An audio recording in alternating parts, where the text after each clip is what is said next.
Hello, my name is Waylon Lewis, and every week we'll bring you a new podcast with Elephant Journal.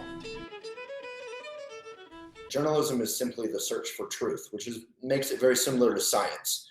If you're interested in journalism, whether you're liberal or conservative, you're interested in facts and you're open to changing your mind and opening your mind and being proven wrong. So kind of like Sherlock Holmes and his great quote that the way he's such a genius is not that he's magical, that he simply heads into every case with an open mind, finds all the clues and arranges and doesn't arrange them, just connects them in the way that they're connected. And however strange that seems, that is the answer. So instead of going in with a preconception, and then arranging all the facts to suit your preconception, whether you're liberal or conservative or what have you, vegan or gluten-free or whatever, you go into whatever subject, whether it's food, health, or exercise or politics, with an open mind, and you look for evidence.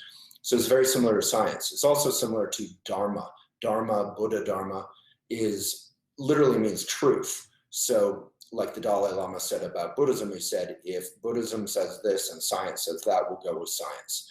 That is Buddhism. Buddhism is simply the search for truth, and any dogma or whatever gets in the way is not genuine Buddhism. I think Jesus would have said the same thing about what became Christianity.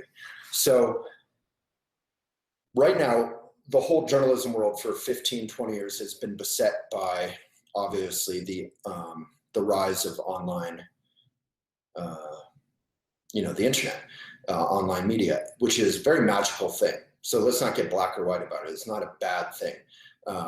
I started Elephant as a print magazine, so I know as well or better than anyone. I started a subscription for Elephant, $1 a month, before the New York Times did their subscription, when everyone was still looking for a way to monetize online. And I simply did it because I had sold a magazine for $4.99 and I was making no money. The bigger we got online, we still made no money. And ads just really weren't paying. Traditionally, there were 5 pillars of journalism financially, and all those pillars got killed, except for advertising for the online world. So long story short, journalism has collapsed because it's not funded anymore. So New York Times, even the strongest, have laid off scores of people over the past 15, 20 years. And as if that isn't enough, you kick journalism while it's down.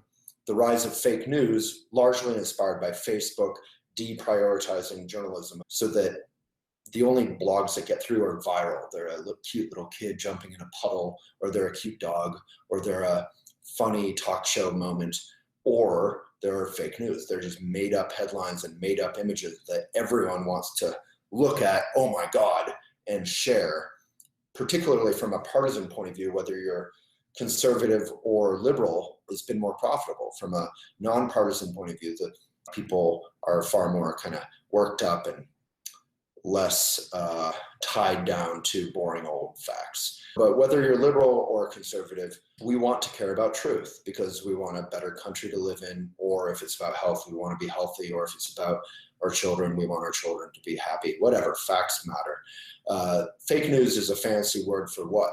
It's a fancy word for lies. Alternative facts is a funny term for fake news, which is also a term for lies. So basically, don't lie, search for the truth. Journalism is as close to a noble kind of knightly warrior quest for truth as anything. So I recommend all kinds of journalism movies. Watch a couple documentaries, read up on Edward R. Murrow.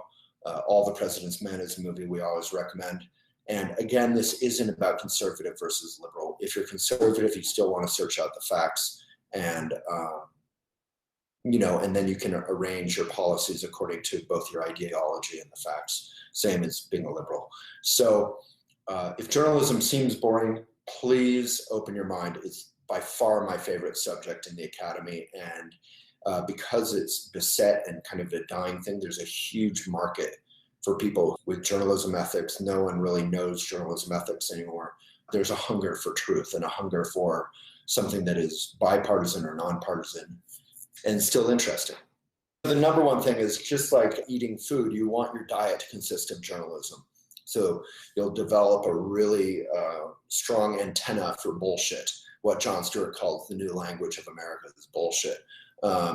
So Don't read lefty liberal stuff. Don't read righty crazy stuff. Don't read biased media. If you do read it, know that it's biased. The other mistake with journalism is everyone always thinks it's objective. It's not. It has a very clear point of view. Always check your sources. You got to drill down. We're not here to win. We're here to be truthful, and the truth will set us free. And the truth is all we got, really, to create a better society. But again, it's not all about politics. If you're trying to be healthy, you're saying, how much should I run a day?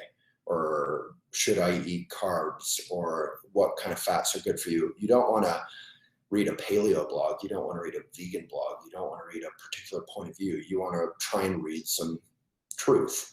And then you can say, okay, well, I do want to be vegan. So how can I apply this truth to my vegan diet? And that's a great way to live life. Thank you.